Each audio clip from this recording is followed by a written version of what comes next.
Once, in a small town, there lived a young boy who was known for his love of running. He was athletic, determined, and hungry for success. To him, success meant only one thing: being the best, standing out, and winning at any cost. He believed that life was like a race, and the only way to live it was to come out on top. One sunny morning, a race was organized in his town. Athletes from all over gathered to participate, and the boy eagerly signed up. As the whistle blew, he sprinted forward with all his strength. His legs moved like the wind, and he left the other runners far behind. The crowd cheered loudly as he crossed the finish line, victorious. He stood tall, chest puffed out with pride, soaking in the admiration and applause. "I'm the fastest," he thought to himself. "Nobody can beat me." The joy of winning made him feel important and invincible. But that wasn't enough for the boy.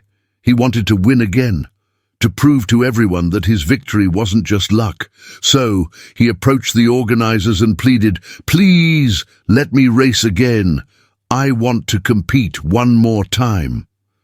The organizers, intrigued by the boy's enthusiasm, decided to arrange another race. But this time they chose two very unusual competitors, a frail old lady with a hunched back and a blind man who could not see the path ahead.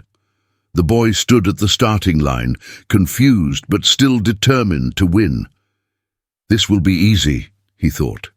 When the whistle blew, he sprinted forward as usual, eager to leave the others behind. But as he ran, he noticed something strange. The elderly lady was struggling to move. Her weak legs wobbled with every step, and it seemed like she might fall at any moment. The blind man, feeling his way cautiously, kept stumbling and bumping into things. They were both far behind, barely able to move forward. The boy slowed down, watching them. At first he felt frustrated. "What kind of race is this?" he muttered to himself. "They can't even run properly." But then something stirred in his heart. He realized that if he kept running ahead and crossed the finish line alone, it wouldn't feel like a victory. What would it prove? He looked back at the old lady and the blind man. Their faces were filled with determination, despite their struggles. The boy made a decision. He turned around and ran back to them. Reaching the old lady, he gently held her hand. "Don't worry," he said softly. "I'll help you." Then he guided the blind man, saying, "Follow my voice. I'm here with you."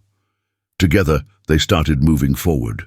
The boy walked slowly, matching their pace. He encouraged them with kind words, saying, "You're doing great. Just a little more, and we'll reach the finish line."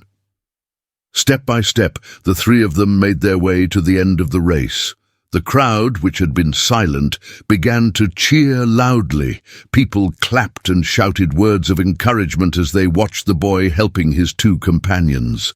When they finally crossed the finish line, the applause was deafening. The boy didn't feel the same pride he had felt during his first race. This time, he felt something much deeper. He felt joy, warmth, and a sense of fulfillment he had never experienced before.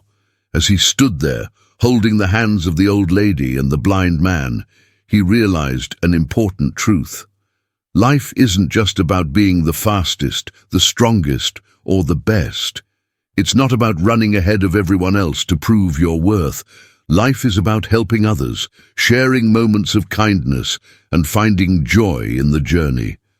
The boy understood that true success isn't measured by trophies or victories, but by the positive impact you leave on the lives of others. From that day on, the boy stopped seeing life as a race to be won. Instead, he began to appreciate the journey, valuing the moments of togetherness, kindness, and love that made life meaningful. This simple story teaches us a profound lesson. Life is not about rushing to the finish line or proving you're the best. It's about slowing down, helping others, and finding happiness in the small, meaningful moments along the way. If you like this story, don't forget to give it a thumbs up, share it with your friends, and subscribe to our channel for more motivational stories. See you in the next video. Bye-bye.